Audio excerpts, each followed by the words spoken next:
placer volver a estrenar el año con nuestro super invitado de hoy, Edu, que ahora lo pasaremos a presentar.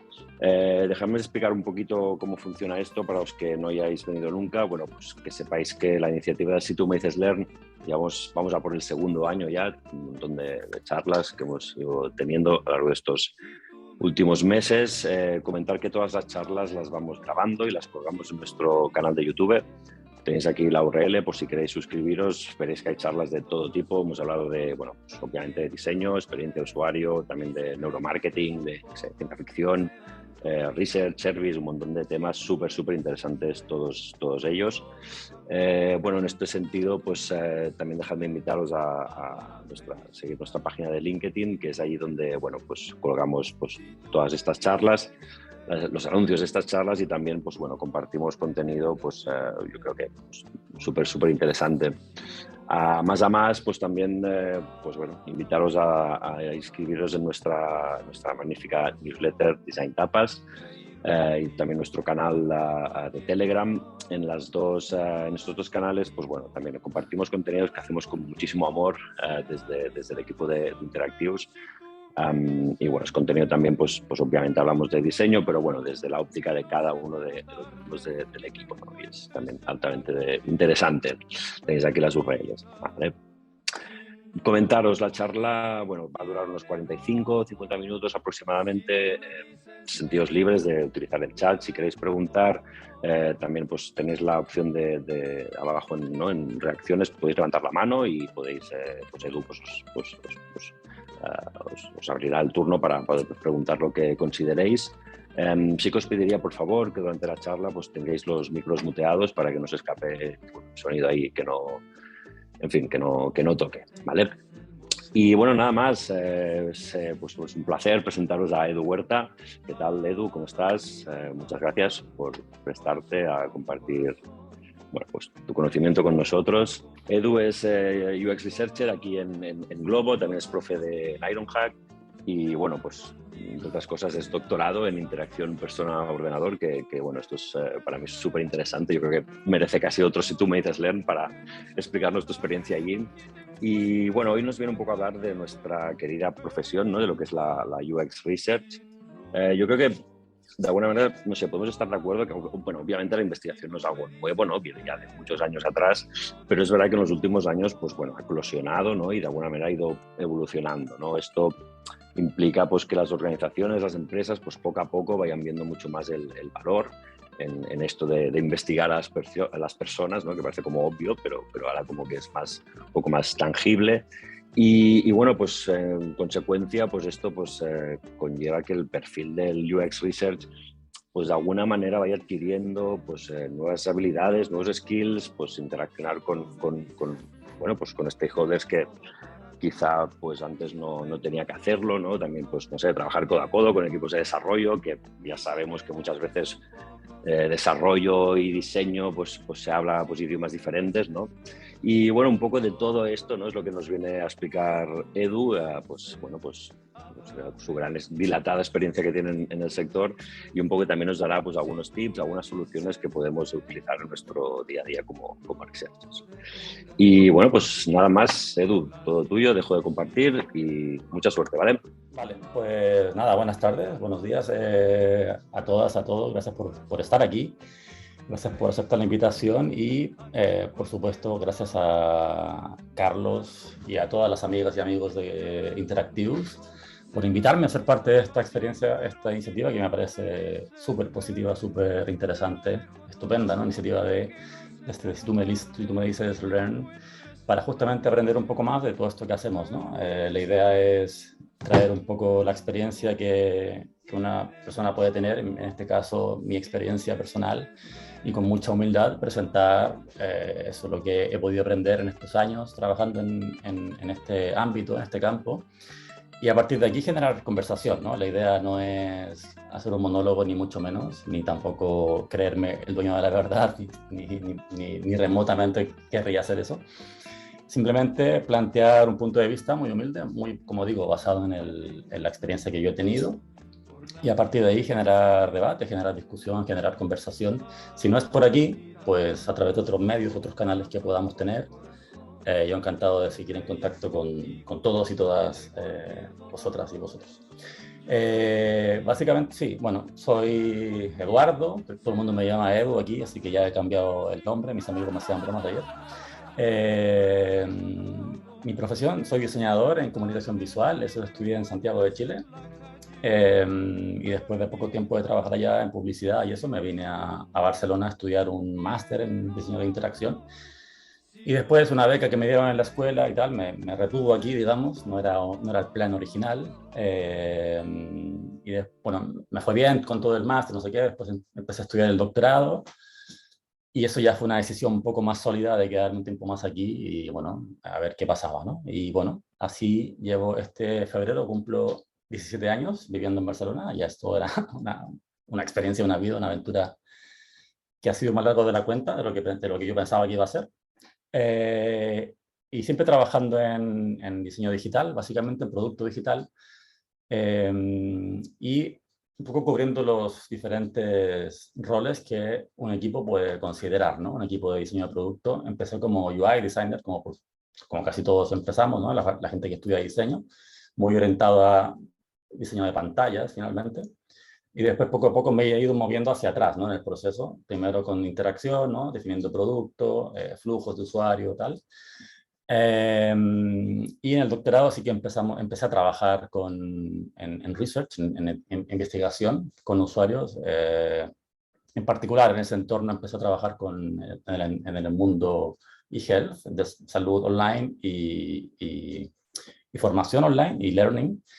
Lo cual me dio muchas herramientas como para poder poner al usuario en el centro del proceso y a partir de ahí empezar a definir el diseño de los productos que estábamos desarrollando, ¿no? También he llegado afortunadamente a dirigir equipos, a ser líder de equipos y bueno, también tengo una profesión en paralelo a la que es esto de investigación en producto digital, que es un trabajo que a mí me apasiona bastante, que es el hecho de formar a personas, ¿no? El hecho de ser profesor, digamos, liderar lo que es la experiencia formativa de personas que quieren cambiar su rumbo profesional. Y eso actualmente lo hago en Ironhack, aquí en Barcelona, en el curso part-time de diseño UX UI. Y también, bueno, tutor online de una una escuela americana que es Design Lab. Actualmente estoy centrado básicamente en research, 100% en research, en el área en el área B2B, digamos, business to business de Globo. Asumo que todas las personas que estamos aquí conocemos Globo, así que no hace falta explicar nada, pero sí decir que estoy en la parte de partners, ¿no? Globo divide el producto en tres áreas, digamos, fundamentales. La primera centrada en customer, la gente que pide, ¿no? Que hace pedidos a través de la aplicación, como cualquiera de nosotros o nosotras. Riders, que es la gente que reparte los pedidos, y partners, ¿no? Que son las tiendas que finalmente ofrecen los productos que se venden allí. Yo trabajo en el área de partners, ¿sí? De Globo, muy centrado en la experiencia de estas tiendas y cómo ellos desarrollan su trabajo en conjunto con Globo. ¿Y de qué voy a hablar en particular hoy? La idea es, como he dicho antes, compartir algunas experiencias, aprendizajes que he tenido durante este camino. No pretendo que sean ni las únicas, por supuesto, ni las más importantes. Y supongo que tampoco, o sea, que habrá muchas que sean desconocidas por ustedes o que nunca la gente que ha trabajado o que trabaja en research las haya tocado o les haya tocado lidiar con ellas. Simplemente, como he dicho, de forma humilde, es tratar de compartir mi punto de vista, mi experiencia, y a partir de ahí también ofrecer algunas posibles, muy entre paréntesis, posibles ideas de solución. Otra vez, basándome en lo que nosotros hemos podido hacer en el equipo, en lo que yo he podido hacer en la experiencia que tengo y tal. Bueno, un poquito para situar a la gente en el contexto. No he dicho. Cualquier cosa, bueno, lo ha dicho antes Carlos, cualquier cosa que haga falta preguntar, compartir, añadir, por favor, sintámonos libres de hacerlo, levantemos la mano o abramos el micrófono tranquilamente y feliz podemos conversar, ¿no? Nada, un poquito para situar un poco en el contexto, ¿no? En que nos situamos en el entorno digital, de producto digital.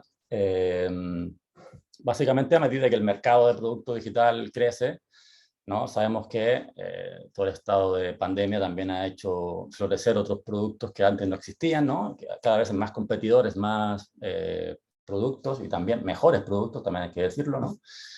También crece la necesidad de estos equipos de UX, ¿no? De producto digital, de entregar valor de forma más eficiente, ¿no?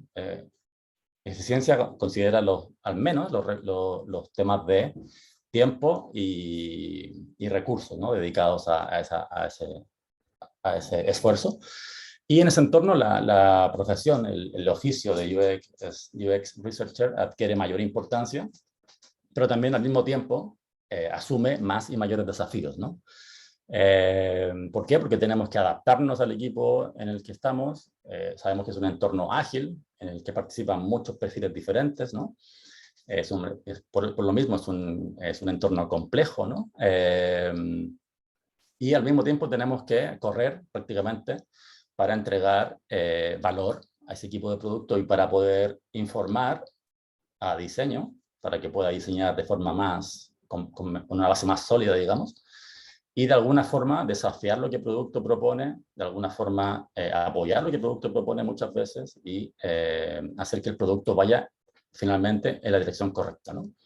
Eso es lo que hacemos, en ese entorno nos situamos y básicamente también un poquito de contexto sobre esfuerzos que se están haciendo para que los equipos crezcan, ¿no? Esta es una fuente, bueno, es un gráfico basado en, por supuesto, Nielsen and Norman Group, que en el 2020, de hecho, entrevistaron a cerca de 400 personas dedicadas a este mundo, bueno, directivos de empresa, que reconocieron que, básicamente la mitad reconoció que el ratio el número de desarrolladores versus el número de diseñadores es de, digamos, entre 5 y 10 a 1, ¿no? Eso quiere decir que hay una persona que hace diseño contra 5 o 10 personas que hacen ingeniería, ¿no? Desarrollo, ¿sí?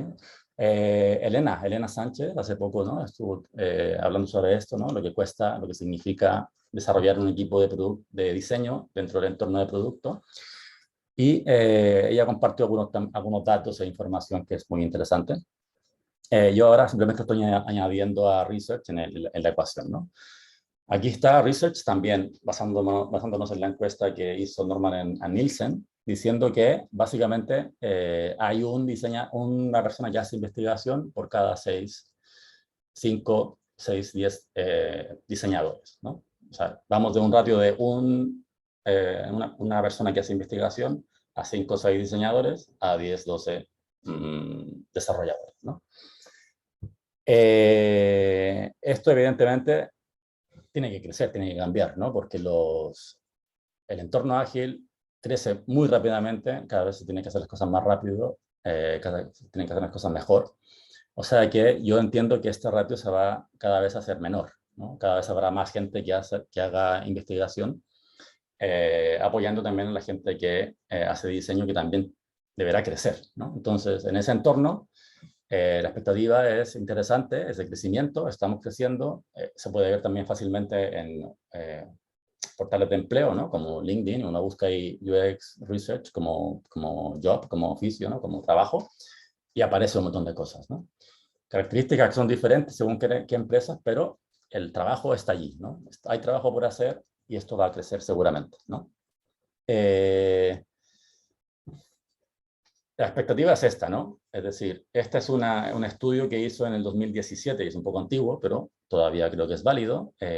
Lo hizo User Testing, la plataforma de testeo, ¿no? de investigación, justamente, con más de 2.200 personas que finalmente, como conclusión, opinan que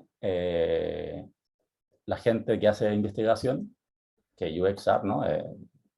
UX Research, hace la compañía más eficiente, ¿no? Ayuda a la eficiencia de la compañía, y también una amplia mayoría de las personas encuestadas en ese estudio piensa que la investigación en UX mejora la calidad de los productos, ¿no? Esta es la expectativa, ¿sí? Esto es lo que supuestamente nos piden hacer.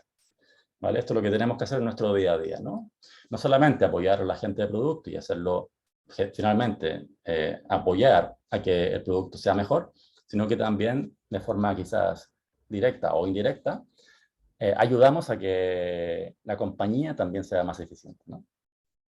O sea, aportamos valor, ¿no? Con nuestros estudios, en cada estudio que finalmente reportamos y tal, aportamos valor, impactamos en un producto y a la vez también generamos un aumento en el retorno de inversión, ¿no? Todo lo que se destina como inversión a UX y tal, se ve de alguna forma devuelto por lo que hacemos en research, ¿no? Al final hablaremos sobre esto también como una de las dificultades y lo que se espera que hagamos, ¿no? Entornos en cuanto a equipos con los que trabajamos, ¿no? Trabajamos, por supuesto, muy de la mano con diseñadores, diseñadoras, en el equipo de producto. UX Research y Product Design es una cosa, un binomio habitual, digamos.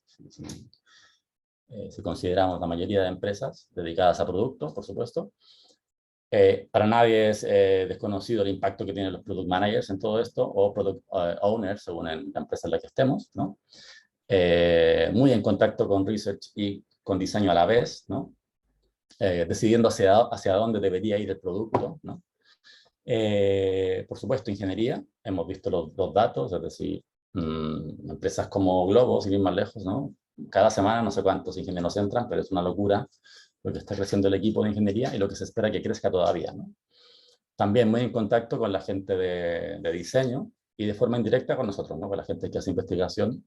No sé, directamente impactamos a lo que ellos hacen, ¿no? Así que también es parte del entorno, del ecosistema en el que compartimos experiencias y el día a día, vamos a decir. Y finalmente, data, por supuesto, también más cercana a nosotros quizás, para la parte cuantitativa, también parte del ecosistema, parte de lo que, con la gente que tenemos que hablar, ¿no? En el día a día para poder ofrecer valor a lo que estamos haciendo.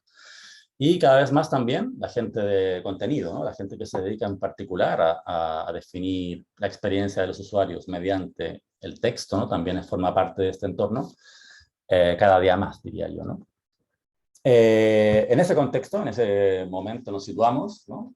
En ese entorno trabajamos, la gente que hace investigación, y en ese entorno, como ya podemos imaginar, surgen un montón de dificultades, ¿no? Que es el tema central de lo que quería hablar hoy. Y nada, presentaré, vuelvo a decir, simplemente 10 dificultades que yo me he encontrado, en más de una empresa en la que he trabajado, en más de un proyecto en el que he trabajado, y por tanto ya empiezan a ser habituales, ¿no? Estas son las 10 dificultades habituales que yo me he encontrado en UX, ¿vale? Hasta aquí no sé si hay alguna pregunta o algún comentario que alguien quiera hacer. Si no hay nada, podemos seguir avanzando. La primera dificultad, hacer investigación, ¿no? Es decir, que la compañía en sí misma, crea en esto, vea cierto valor en montar un equipo de investigación, montar, no sé, alguna persona que haga investigación, traer a una persona que haga investigación, seguramente sea el paso más difícil, ¿no? El hecho de comenzar a hacer investigación, ya sea como empresa que no cree demasiado todavía en esto y se da, digamos que se anima a dar el paso, y también como dentro de una empresa que ya tiene ciertos mecanismos que promueven la investigación, hay equipos que no tienen. Me pasó a mí, por ejemplo, en lo personal, llegué a Globo, al equipo de partners, como he dicho antes, y en ese equipo no había un equipo de investigación, ¿no? Fui el primer miembro de ese equipo, con lo cual me encontré con que no había casi información de nada, ¿no? No había estudios previos, había solamente un par hechos por otros equipos que colaboraban con nosotros, pero no había algo propiamente nuestro. No había proceso, o sea, no había metodología de trabajo, por tanto tampoco había método de comunicación con el resto de personas o perfiles del equipo, y tampoco había documentación, ¿no? Es decir, el hecho de empezar a hacer investigación cuesta mucho, es muy costoso en términos de tiempo, de esfuerzo, y para mí es una dificultad quizás la más importante, ¿no? El hecho de dar ese primer paso, ¿no? Y posibles soluciones, aquí digo, demostrar la importancia de research, ¿no? Porque habrá gente en la sala que seguramente se encuentra con que la empresa en la que trabaja no hace investigación porque simplemente no cree en la investigación, ¿no? Nos hemos encontrado con testimonios de personas que nos dicen, ¿no?, que el CEO de la empresa quiere que él sea testeado porque, yo qué sé, porque él usa el producto, ¿no? Ese tipo de cosas, como filosofías de empresa que nos encontramos cada X tiempo, están allí, ¿no? La idea es demostrar la importancia de esto que hacemos mediante, digamos, el MVP mindset, ¿no? Es decir, empezar por poco, empezar con lo mínimo que se pueda hacer para poco a poco ir creciendo, ¿no? Para poco a poco ir desarrollando esta idea y poco a poco también ir demostrando el valor que tiene investigación, ¿no? ¿Cómo se hace esto? Pues trayendo datos a la mesa, ¿no? Siempre la información vale más, es más, digamos, importante que cualquier otra, que una intención que uno pueda tener. Y yo digo que la mejor manera es empezar por testing, ¿no? Testing es una forma de investigar, sabemos, y ¿por qué no empezar por ahí, ¿no? Sabemos que hay temas de guerrilla que se pueden hacer, que con pocos recursos y poco tiempo, digamos, se puede obtener algún resultado de investigación que sea capaz de demostrar el valor que tiene, ¿no? Y cómo puede la investigación impactar en diseño y cómo puede, como consecuencia, impactar en el producto, ¿no? Poco a poco, paso a paso, ya sé que es costoso, ya sé que nos encontraremos con miles de puertas que hay que derrumbar, hay que atravesar, nos encontraremos con mucha resistencia por parte de según qué equipos directivos, pero confío en que el paso a paso y el hecho de demostrar con información contrastada lo que está pasando puede generar la apertura de ciertas puertas en según qué entornos. La segunda dificultad que yo me he encontrado es el hecho de hacer investigación con diferentes perfiles de usuario, ¿no? Esto ya sea en consultoría o en producto dedicado, digamos, nos encontramos con que a veces tenemos un montón de perfiles diferentes de usuario, a veces no tenemos siquiera un perfil de usuario definido, es decir, cualquier usuario que llegue a nuestra plataforma, a nuestra web o use nuestra aplicación, es un usuario y por tanto tenemos que investigarlo, ¿no? Nos hemos encontrado con una situación muchas veces. Otra vez, traído a nuestro entorno habitual, a mi entorno habitual, claro, si consideramos todas las tiendas que pueden ser capaces de vender un producto a través de Glovo, son muchísimos perfiles diferentes, en muchos entornos diferentes, con mucha segmentación, según ventas o según número de tiendas, ¿no?, diferentes, y por tanto es un entorno muy complejo, ¿no? Entonces, otra vez, como simplemente una posible solución a considerar podría ser el hecho de, otra vez, en MVP Mindset, empezar con solamente un perfil, definir un perfil, empezar con ese perfil y a partir de ahí iterar, ¿no? Poco a poco, hacer los pasos, consecuentemente, obtener información que sea importante de cara al producto, entregarla y pasar en la siguiente iteración a incluir otro perfil en ese proyecto que estamos desarrollando, ¿no? Por supuesto, deberíamos comenzar con el más importante. ¿Qué perfil es el más importante para ese momento del proyecto, ¿no? Recordamos que estamos en entornos que son iterativos, que son ágiles, que no acaban, digamos, ¿no? Por tanto, podemos empezar con lo mínimo y poco a poco ir avanzando en según qué pasos para introducir en el camino a más perfiles, a más gente, ¿no? Y para, por supuesto, definir qué es el más importante, cuál es el más importante, tiene que haber siempre una comunicación con la gente de producto, ¿no? Con PMs o POs, que nos indiquen por qué deberíamos empezar con un perfil y no con otro. Y siempre se basan ellos o en datos o en hacia dónde va el producto, ¿no? Entonces, alinear con la gente de producto, decidir qué perfil o perfiles son los más importantes para arrancar con ellos. Y como digo, como estamos trabajando en entornos iterativos, ya podremos sumar más perfiles más adelante, ¿no? Lo mismo se puede plantear en un entorno de consultoría, ¿no? Digo yo, lo hemos hecho, ¿no? Desarrollar el proyecto en varias fases, ¿no? Y también lo mismo, empezar con lo más importante, entregar resultados en cuanto a eso y poco a poco ir sumando más gente en el camino. La tercera dificultad que traigo, que presento, que comparto, es a veces nos encontramos con esta realidad, ¿no? Que nuestro producto llega a más de un entorno, ¿no? A más de un país. Y claro, si hablamos de diferentes países, ya empezamos a hablar de diferentes realidades, ¿no? ya un perfil de usuario por segmentación en cuanto a ventas o número de tiendas pueden ser similares, pero las características de aquel país en particular marcan una realidad muy diferente, ¿no? Entonces, también presenta una dificultad en muchos términos, bajo muchos puntos de vista, el hecho de enfrentarte a la situación, ¿no? De empezar por un país y expandir las fronteras hacia otras realidades, ¿no?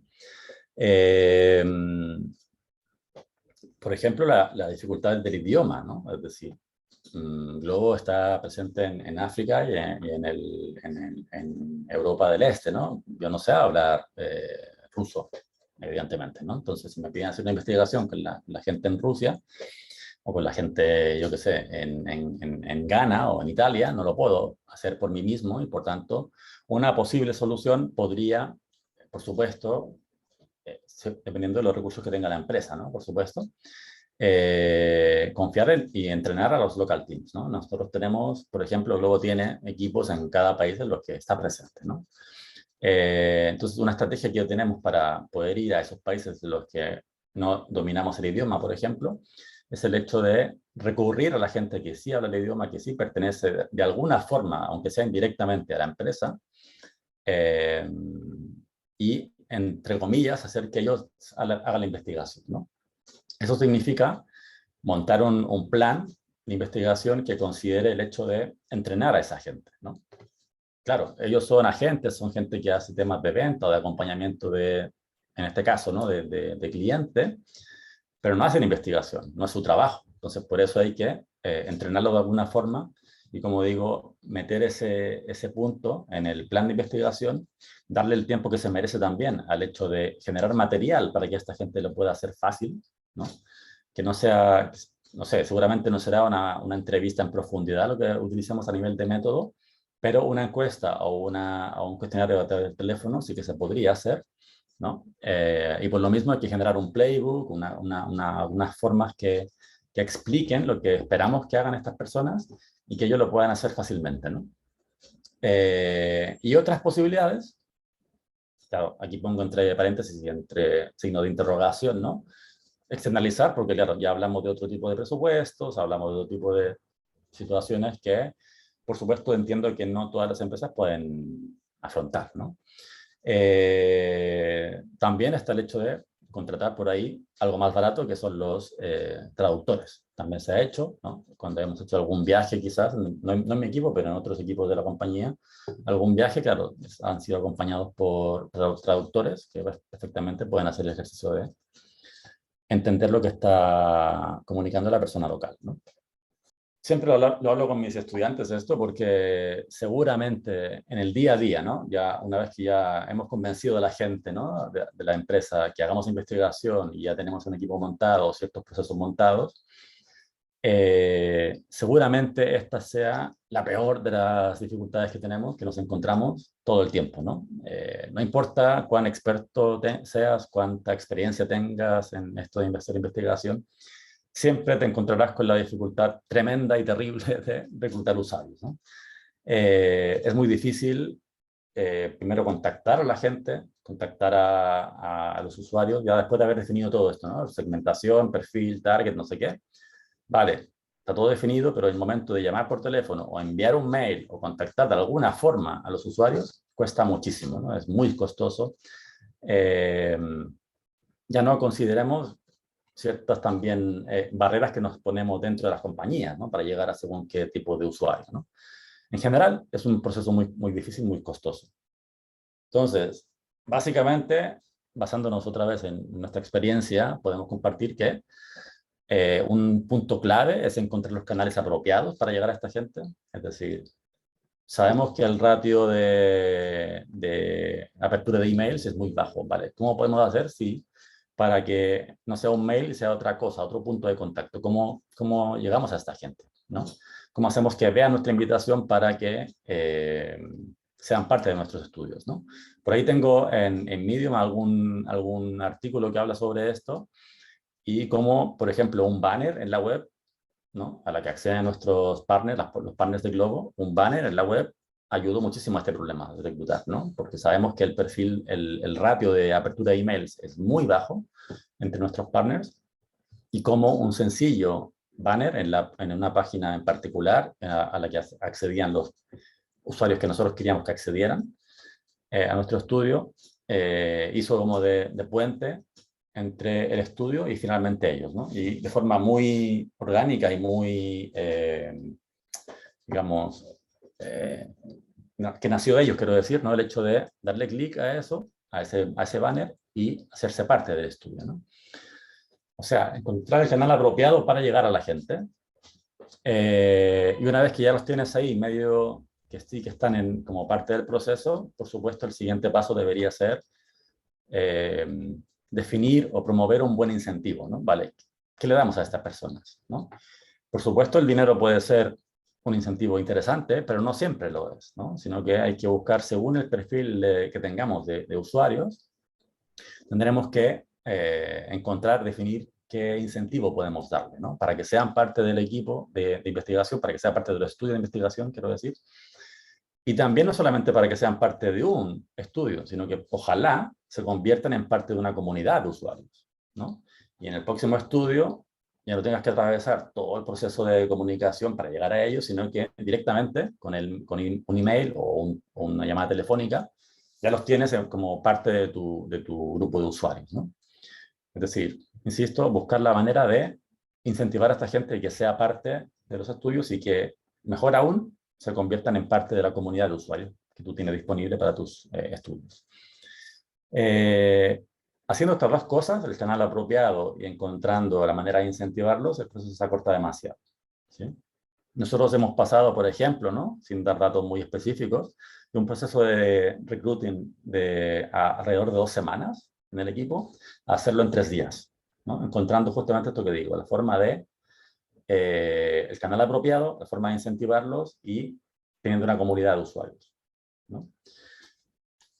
Y lo mismo, otra vez, si no tenemos forma de llegar a usuarios, no sabemos cómo llegar a ellos o cómo encontrarlos, también se podría eventualmente, y muy entre pregunta, ¿no? En signo de pregunta, ¿podemos externalizar el proceso o no, ¿no? Eso significa contratar una empresa de recruitment que haga el trabajo por nosotros y encuentre los perfiles apropiados para los estudios, ¿no? Eso se hace, tiene un coste también, o sea, que también impactará en el budget que tengamos, en el presupuesto que tengamos para el proyecto o para el estudio, pero también es una posibilidad, ¿no? Es una otra posible, entre paréntesis, y entre preguntas también, posible solución, ¿no?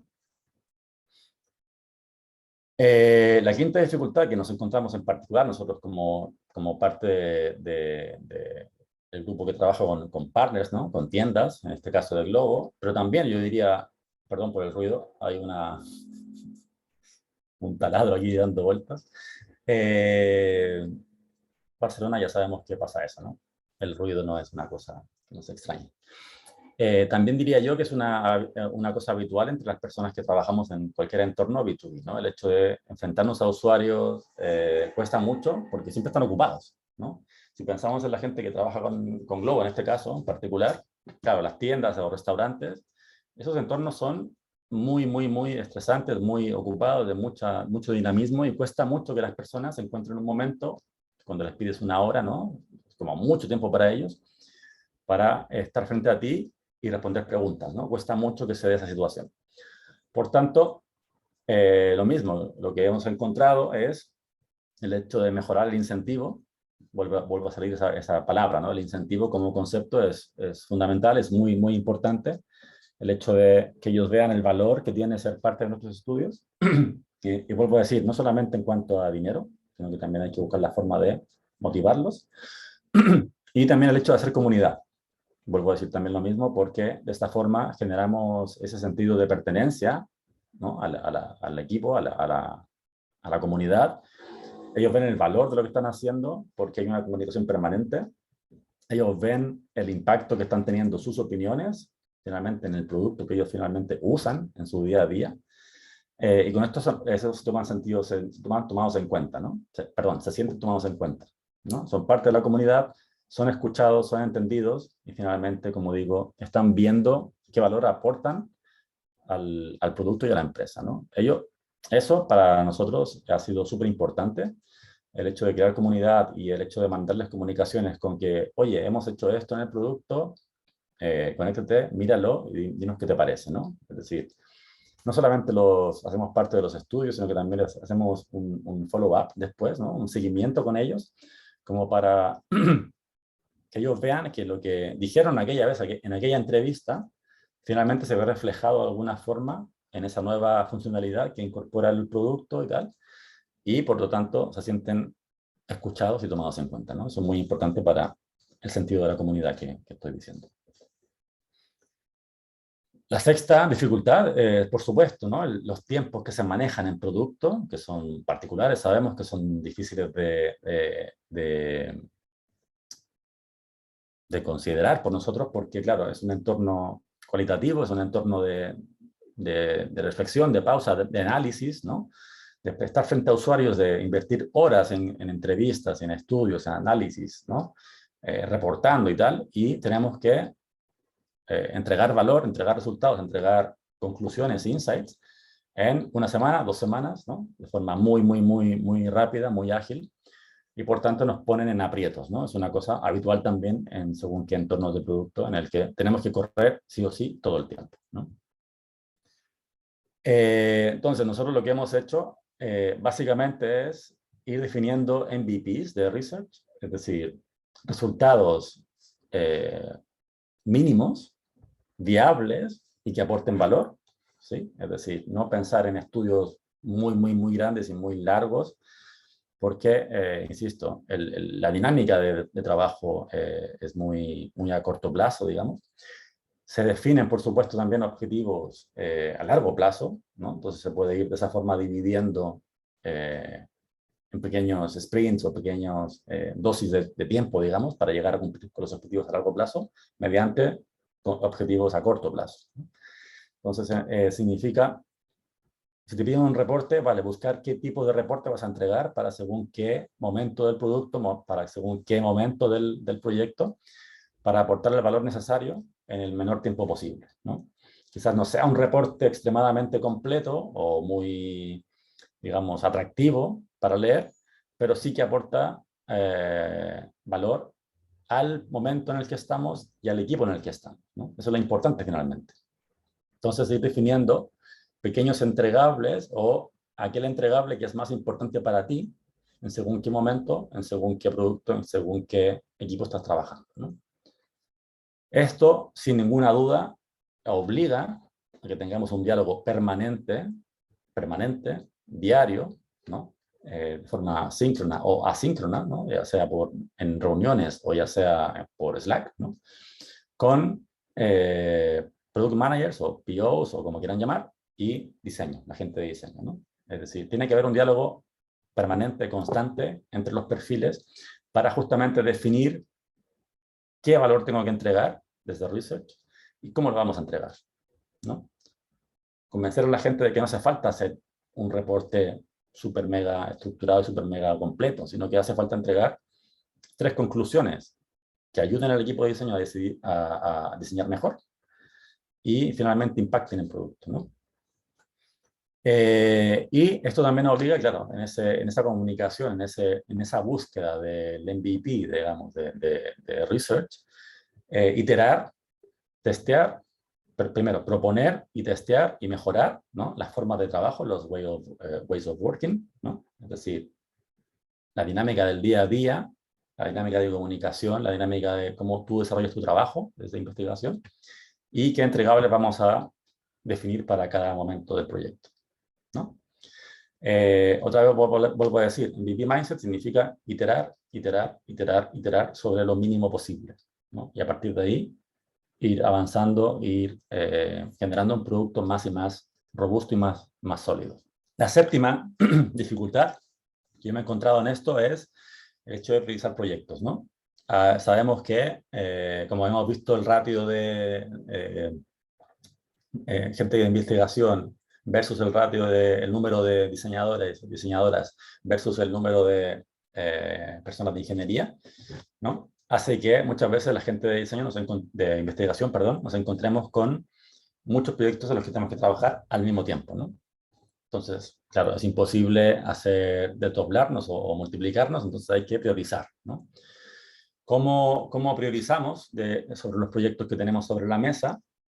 Bueno, aquí lo pongo, ¿no? Lo he dicho antes también, ¿no? Planificar con mayor el tiempo posible, es decir, ojalá en lo posible planificar el año, cómo será el año. ¿Cómo se hace eso? Basándonos en objetivos que tenga la empresa o el equipo de negocio o el equipo de producto, ¿no? Se definen OKRs a nivel de empresa y por tanto tú te puedes aferrar a esos OKR y definir esos objetivos en particular para tu equipo, hacerles caso a esos objetivos del año, digamos, y en función de eso tú ir definiendo tus objetivos para el trimestre y para el semestre, ¿no? De esa forma ya vas dosificando los esfuerzos y vas orientando, vas definiendo qué proyectos vas a ir tomando en cada momento, en este Q, en este trimestre, o en el siguiente, o no, para el siguiente semestre, ¿no? Eso se puede dialogar siempre. Otra vez, la comunicación con los PMs es fundamental, ¿no? Y cuando tenemos la situación de que tenemos que decidir por alguno, lo que nos ha venido bien es que los PMs se pelean entre ellos.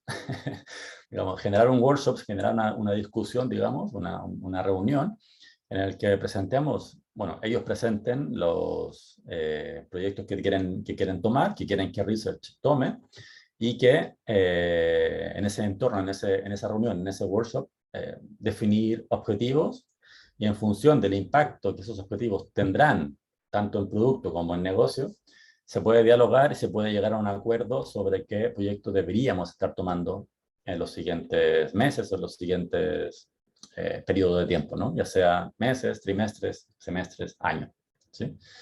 Eso nos ha venido bien, de esa forma hemos podido llegar a priorizar qué proyectos vamos a tomar y también hay un entendimiento entre ellos, ¿no? Hay comunicación entre PMs, hay diálogo entre ellos y todo va sobre ruedas. Otra dificultad que tenemos, no solo enfrentarnos a usuarios, digamos, externos a la compañía, sino que también dentro de la compañía, también nos ha pasado y también pasa mucho, ¿no? Cuando trabajamos en consultorías, el hecho de encontrarnos con que a veces es más difícil saber quiénes son y por tanto saber cómo reclutarlos y cómo trabajar con ellos, a veces cuesta mucho, ¿no? Entonces, la idea, cómo nosotros hemos hecho para que esta gente se involucre en nuestros estudios y sea parte de ellos y al final también generar comunidad interna, es ir directamente a los managers, ¿no? No intentar establecer el contacto individual con las personas, sino que más bien persuadir, convencer a los managers. Si tienes al manager on board, seguramente esa persona también involucrará a su equipo en todo esto y los convencerá del valor que tiene, ¿no? Entonces, por eso hay que tener ciertas reuniones, ciertas comunicaciones con los managers para hacerles ver en qué consiste el proyecto, la iniciativa, tal, y qué valor tendrá para el producto, y que ellos sean las personas que se encarguen de incentivar a su equipo, ¿no? Para que sean parte de nuestros estudios. Y también, aunque sean parte de la compañía muchas veces, ¿no? que estén in-house, también hay que definir un incentivo, porque, vuelvo a decir, no es parte de su trabajo, ¿sí? O sea, que gasten una hora de su trabajo en una entrevista con nosotros, no es parte de su job description, ¿no? Entonces, de alguna forma hay que incentivarlos, hay que hacerlos parte de la comunidad, hay que buscar la manera de motivarlos a que sean parte de esto que hacemos. Una vez que ya tenemos cierto recorrido en todo esto, ¿no? Cierta experiencia en proyectos y tal, vamos encontrando la manera de trabajar, ¿no? Un siguiente paso obligatorio en todo esto, y también una dificultad que yo me he encontrado en muchos entornos, es el hecho de sistematizar el proceso, ¿no? De empezar a hacer proceso, de empezar a definir el proceso, de empezar a seguir el proceso. También es una dificultad mayúscula en todo esto que hacemos, ¿no? El hecho de que una persona nueva al equipo entienda lo que hacemos y entienda cómo lo hacemos, ¿no? Es decir, no solamente impactará nuestro día a día y lo hará más sencillo, sino que también veamos el impacto que tendrá la gente que se integra al equipo, ¿no? Y como una persona nueva pueda llegar y de forma lo más eficientemente posible pueda entender lo que hacemos y entender nuestro proceso, ¿no? Y cómo ha sido definido, ¿no? ¿Cómo hacemos esto? Evidentemente, lo que tenemos que hacer siempre es documentar todo lo que se pueda, ¿no? Para cada cosa que hacemos, dejar un documento ahí en alguna parte que sea accesible por más gente, para recibir feedback, para recibir puntos de vista y para poder y después analizar lo que hemos hecho anteriormente y mediante el hecho de, otra vez, iterar, poder mejorar esa documentación o poder ver en qué punto estamos fallando del proceso, ¿no? Mediante el análisis, por supuesto, y de forma iterativa, de forma muy lean, ¿no? El hecho de, vale, vamos a analizar lo que hemos hecho, vamos a ver cómo está funcionando, vale, encontramos un punto que se puede mejorar, vamos a mejorarlo, ¿no? Es decir, mediante la documentación se puede establecer todo eso, ¿no? Cierto análisis, cierta manera de encontrar los puntos que tienen margen de mejora y, por supuesto, también el hecho de mejorarlos también hace parte de ese trabajo de documentación, ¿no? Entonces, otra vez, mentalidad iterativa, mentalidad lean, ¿no? De hecho de ir y venir, de probar, testear, mejorar constantemente. Es una solución que ya vemos que se repite en varias dificultades que podemos encontrar. Y la última, es lo que mencionaba al principio, ¿no? El hecho de incrementar el retorno de inversión es una dificultad, ¿no? Nos lo piden quizás no directamente, pero siempre está ahí como en el ruido, ¿no? Que uno tiene que aportar valor, que uno tiene que hacer ver nuestro impacto, el impacto que tiene el research en todo esto. O sea que también es una dificultad mayúscula que tenemos. Quizás, como digo, no tan en el día a día, sino que más a largo plazo, ¿no? El hecho de, vale, estoy demostrando que research tiene un impacto brutal y que mejora todo, ¿no? Tanto la compañía como a los usuarios, como la experiencia de producto en general, ¿no? Aquí tengo un dato que dice que el impacto en los ingresos de una mejora de 10 puntos porcentuales en la puntuación de la experiencia de cliente de una empresa, ¿sí? Es decir, si los usuarios valoran positivamente la experiencia con la empresa, con el producto, puede repercutir, puede traducirse en más de $1.000 millones. ¿Sí? Es decir, el impacto que la valoración de la empresa por parte de usuarios puede tener es finalmente un impacto en el negocio, en revenue, ¿no? En beneficio para la empresa. ¿Sí? Es decir, lo que estamos haciendo, el apostar por experiencia de usuarios finalmente está contrastado, está validado, ofrece una posibilidad a la empresa de generar más dinero y más recursos, ¿no? ¿Cómo hacemos también esto? Siempre incorporar a más y más gente en el proceso, es decir, no cerrar el proceso de research, sino que al revés, abrirlo. Yo creo que esto también afecta a la gente de diseño, también abrir los procesos de diseño y de research, hacer colaboración entre los equipos, trabajar siempre con stakeholders, ¿no? Nosotros siempre en cada entrevista que hacemos con usuarios hay un PM o una persona de ingeniería tomando notas, por ejemplo, ¿no? En cada research plan que yo escribo, en cuanto tengo un borrador, se lo envío a la gente de diseño y al PM también para que vayan sumando su feedback, su punto de vista en el documento, ¿no? Es decir, siempre trabajar con documentos abiertos, siempre trabajar con documentos en progreso, ¿no? En desarrollo. Nunca tener esta mentalidad de que algo se cierra, ¿no? Sino que siempre puede mejorarse, siempre puede mantenerse abierto, siempre puede volver a hacerse una nueva iteración. Es decir, otra vez, vuelvo a repetir, ya se repite no sé cuántas veces el MVP mindset, ¿no? Es decir, poco a poco, de forma muy lean, ir avanzando poco a poco. Y como digo, abrir el proceso a mientras más gente, mientras más perfiles involucrados, mejor, ¿no? Gente de data, gente de negocio, por supuesto.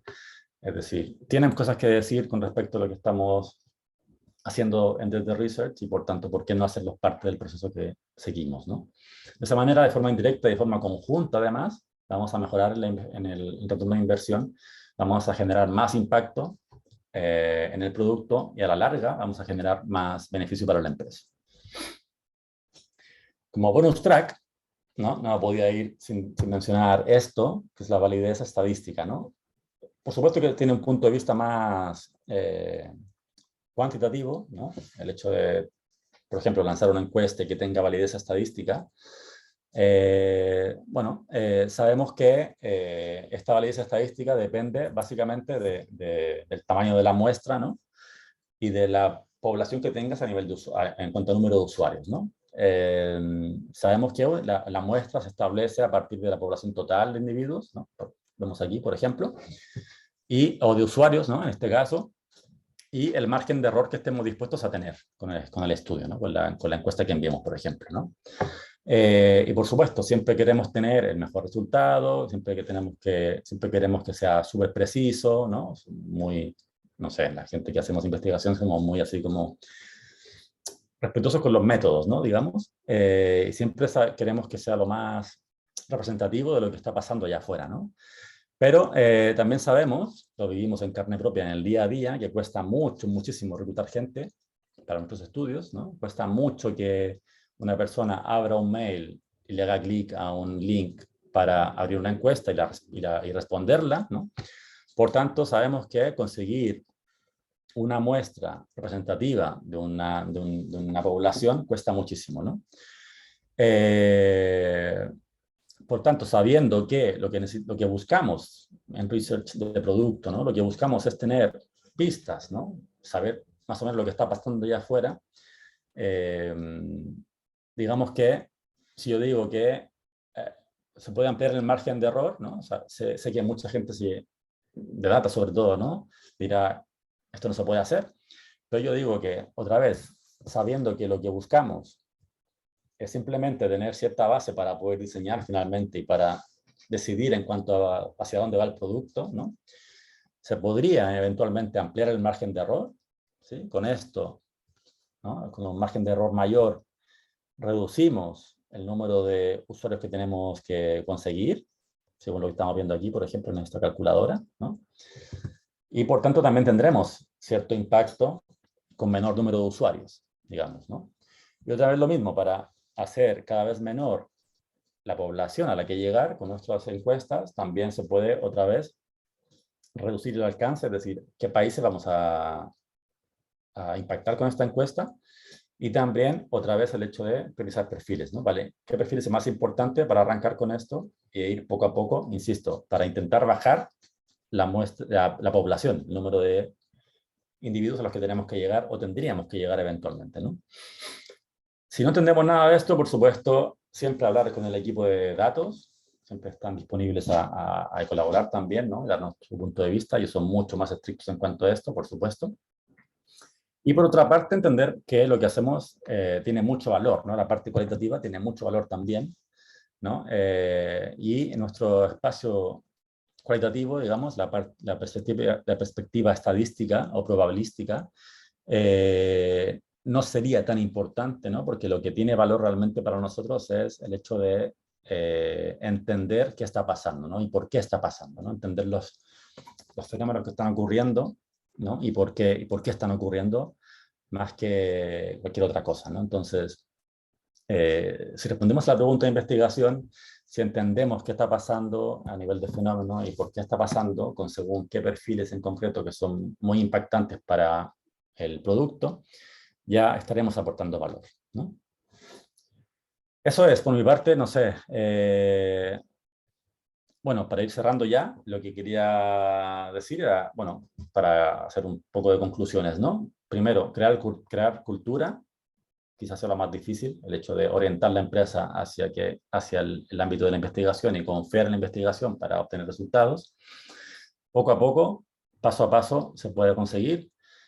En el día a día, involucrar a más perfiles en cada proyecto, en cada reunión, en cada estudio que hagamos, abrir el proceso, involucrar a más gente, mediante estos pequeños pasos que podemos dar, demostrar el valor que tiene investigación en el entorno de producto, ofrecer datos, ofrecer información contrastada para que los jefes, ¿no? Y las jefas puedan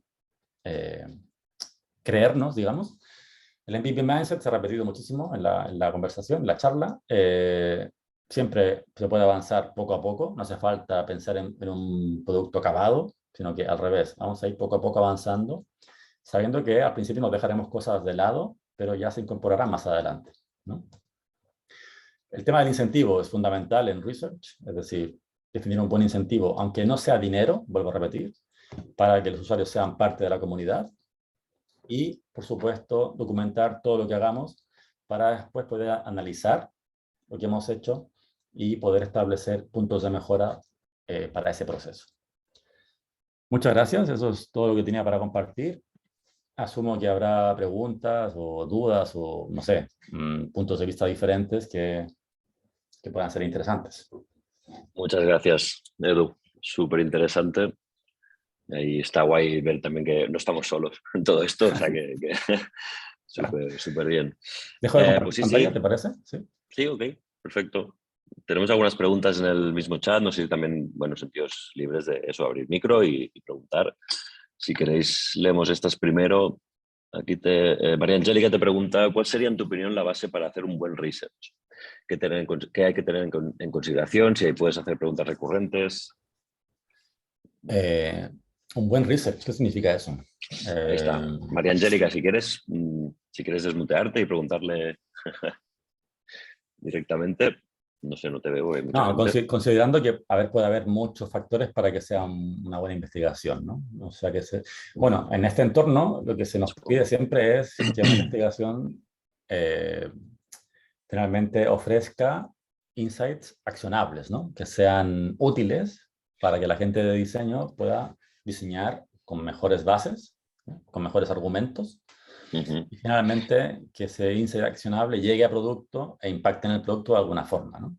Si consigues esas dos cosas, que la gente de diseño diseñe más fácilmente o mejor, y si finalmente ese insight llega a producto, es considerado, es tomado en cuenta y repercute de alguna manera en ese producto, seguramente habrás hecho un muy buen trabajo de investigación, ¿no? Totalmente. Vale, luego hay alguna pregunta relacionada con el tema de incentivo, que sí que es verdad que es bastante importante. Bueno, Vanessa, que es compañera, bueno, resalta, ¿no?, que el proceso de reclutamiento es realmente complicado de llevarlo a cabo de manera, pues, en fin, correcta. Y el incentivo asociado, pues eso, siempre es como bastante importante y muchas empresas ni siquiera lo contemplan o lo entienden, ¿no? Es como bastante raro.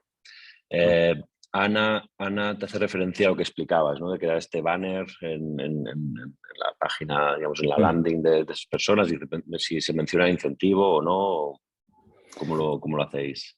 Lo que trabajamos en ese proyecto en particular fue el discurso, es decir, hubo una iteraciones o idas y venidas con el tema de lo que se ponía en el mensaje y al final no pedíamos ser parte del estudio, sino que ofrecíamos ser parte del estudio. Ya. Es un pequeño matiz, pero hace mucha diferencia, ¿sabes? Es Sí. decir, te damos la oportunidad de ser parte de esto, ¿sabes? Es diferente el mensaje que se entrega y causó mucho mayor impacto, ¿sabes? En una semana, no, que digo, una semana, 3 días conseguimos, no sé, cientos de personas dispuestas a ser parte, ¿no? Solamente con el hecho de cambiar el mensaje y sí que decíamos que le daríamos algo a cambio, no decíamos el qué, ¿no? Después Vale. ya cuando ya bajamos la información y empezamos a contactar para agendar sesiones y tal, sí que lo mencionamos más claramente, ¿no? Claro. No, y también, bueno, es verdad que contar con el altavoz, ¿no?, de Globo como empresa, hostia, es una suerte, ¿no? Porque poder conseguir este número de personas en 3 días me parece, hostia, una locura. Ya nos gustaría a nosotros también poderlo conseguir. Sí, Sí, sí. pero nos aprovechamos de que la gente, claro, para las tiendas es una herramienta de trabajo, ¿sabes? Claro. La web que usan ellos es una herramienta de trabajo para ellos Ujú. y sabíamos que el perfil de usuarios que necesitamos para ese proyecto cada día visita una página en particular de ese producto, ¿no? De Ya. esa web. Entonces pusimos ese banner en esa página en concreto, Claro, ¿sabes? claro. Muy visible y con el mensaje muy claro, ¿no? De ofrecerles a ser parte de un estudio, que serían considerados en esto para mejorar su experiencia y todo esto, ¿no? Eso dice. Ujú. Y de esa forma lo conseguimos. Quería mencionar también, Bien. antes que, perdón, que aquí he visto el chat, la persona que decía de la buena investigación, si hay preguntas recurrentes, claro, es que hay preguntas recurrentes pues, según qué estudios quieres hacer, ¿no? Es decir, si quieres hacer un estudio de perfil, ¿no? Hay preguntas que se tienen que hacer en cada entrevista que haces. Pero yo diría que lo principal es definir un buen plan de investigación antemano Y con plan me refiero a objetivos muy claros, ¿no? Muy concretos, hipótesis también que te van a dirigir el esfuerzo, ¿no? Y después también relacionar preguntas a las hipótesis que estableces, ¿no? Es decir, y que al final las preguntas tengan mucho sentido según lo que quieres averiguar, finalmente, ¿no? Que no sean porque sí. Yo creo que esos son los pasos para conseguir un buen plan de Está claro. investigación y después un buen script, un buen guión de preguntas. Bien, súper bien. ¿Qué hay en cuanto a externalizar el proceso de recruitment? Esto te pregunta Marta. Lo habéis llegado a hacer, ¿no? ¿Comentabas? Sí, no en la empresa actual en la que estoy, pero sí anteriormente sí que lo hemos hecho y sí que funciona. Es caro, pero funciona. Es Es caro, sí, es caro. decir, sí, es caro, tú lo sabes, ¿no? Mejor que yo. Sí, sí, es caro, es caro. Es caro, pero al final se consigue. Claro, cuando estás en aprietos, que tienes que entregar cosas, haces lo que sea, ¿no? Y claro, al final reduces el presupuesto de algún sitio para dárselo a este punto en particular y lo consigues. Sí, sí que funciona. No es barato, pero se consigue. Es arriesgado también. Quizá a veces nosotros por nuestra experiencia el servicio se presta correctamente, pero es verdad que la validación de la persona, ¿no? Que cumpla realmente pues el perfil que esperabas, bueno, pues no es tan tu mano, ¿no? Y ahí como que pierdes un poco esa validación y a veces nos hemos encontrado situaciones en que la persona que te venía a hacer la entrevista pues no era prácticamente, bueno, en fin, no se parecía en nada a lo que esperábamos como el perfil, ¿no? Pero bueno, Exacto, sí, es verdad que exacto. eso pasa, pero bueno. Es un problema, sí. Ok, ¿qué más? Ana pregunta si tenéis objetivos o OKRs en research. ¿Alguno que destacar? No lo puedo decir abiertamente esto, pero sí que hay objetivos de investigación, OKR, sí. Como Claro. digo, muy alineados a los objetivos de producto y Ujú, a la vez ujú. producto alineado a lo que pasa en el negocio general de la empresa. Sí. O sea, como UX, como equipo de UX, definimos objetivos en función del producto, en función de la empresa, y después diseño hace lo suyo y research también. O Qué sea, sí guay. que tenemos. No puedo mencionar ninguno, pero sí que tenemos. Para cada Q, de hecho, para cada trimestre. Bueno, esto denota también el grado de madurez, ¿no? Que tiene la compañía, porque realmente no hay muchas empresas aquí en España, ¿no? Que, en fin, que utilicen OKRs, ¿no? Y menos para research, clarísimamente. A menos mi humilde experiencia, no he encontrado demasiadas, así que súper bien. Fuensanta te pregunta, bueno, si nos podrías recomendar qué consejos nos darías para aquellos que queremos iniciarnos laboralmente en esto del perfil de UX Research y qué soft skills son las más valoradas. Toma. Buah, difícil pregunta, ¿eh? Yo creo que hay que entender el proceso de diseño, evidentemente. En qué consiste diseñar en producto digital, que no son pantallas, evidentemente, sino que es todo lo que viene anteriormente. Y cuál es el valor que tiene investigación en ese contexto en particular, ¿no? Eso nos va a llevar a definir la habilidad de hacer buenas preguntas, ¿no? El hecho de conocer métodos de investigación también, ¿no? Te da un abanico de posibilidades. El hecho de entender objetivos para poder definir, como decía antes, según qué métodos para según qué objetivos y según qué preguntas para según qué método, en fin. No sé, ser como skills así, soft skills, ser muy curiosa, evidentemente. Ser eh, rigurosa en la documentación de las cosas que se hacen, también es importante. Y finalmente, cuando hemos entrevistado a gente, lo que más nos interesa es el proceso llevado a cabo, ¿no? Cómo se enfrentan las problemáticas que se tienen, qué punto de vista se ofrece al proyecto, al objetivo que se quiere conseguir y eso, ser riguroso en cómo se documenta ese proceso en sí mismo. Perfecto. Vale, hay más, mira, sí, una más. También de Ana, para documentación del research, ¿recomiendas alguna herramienta? Herramienta, perdón. Ahora se me va a olvidar el nombre, que justo estamos transicionando. Bueno, Notion, me viene a la cabeza Notion, es una herramienta fácil de usar y muy buena, muy potente. Usamos Confluence, nosotros en Globo también. Ahora se me olvidó ahora el nombre. Que lo hemos contratado hace poco y estamos haciendo el cambio de Confluence a esta, entonces se me ha ido el nombre. Bueno. No sé, ¿cómo es? No lo diré. Sin problema. ¿Uno puede decir que es imposible desarrollar un producto sin user research? Hostia. ¿Es imposible? No, porque hay gente que lo hace, ¿no? Hay gente que lo hace. Ojalá. Sí, ojalá fuera imposible para que nos tomaran en cuenta más, ¿no? Eso es. Pero se hace. O sea, no es imposible, es extremadamente arriesgado para mi gusto, según mi opinión. Sí. Ayer comentábamos en clase, ¿no? Del hecho de lanzar un producto que no se ha testeado anteriormente, ¿cómo se puede hacer? Es que no me cabe en la cabeza, ¿no? Incluso a nivel de concepto, ¿no? Vale, un concept testing hay que hacer. ¿Cómo haces un producto sin saber que el usuario lo va a usar? Es extrañísimo, ¿no? Y genera, o sea, plantea una situación riesgosa muy, muy grande. Sí, sí. Muy bien, no sé si tenéis alguna pregunta más, si queréis abrir micro, ¿no? Bueno, ya supongo que todos tenemos ya hambre. Bueno, pues nada, hasta aquí, así tú me dices Learn. Edu, súper bien, muchas gracias de verdad por tu tiempo, ha sido súper interesante, de verdad, muchas gracias. Y también, pues gracias a todas por asistir, nos vemos el mes que viene, el último viernes de mes, ya lo sabéis.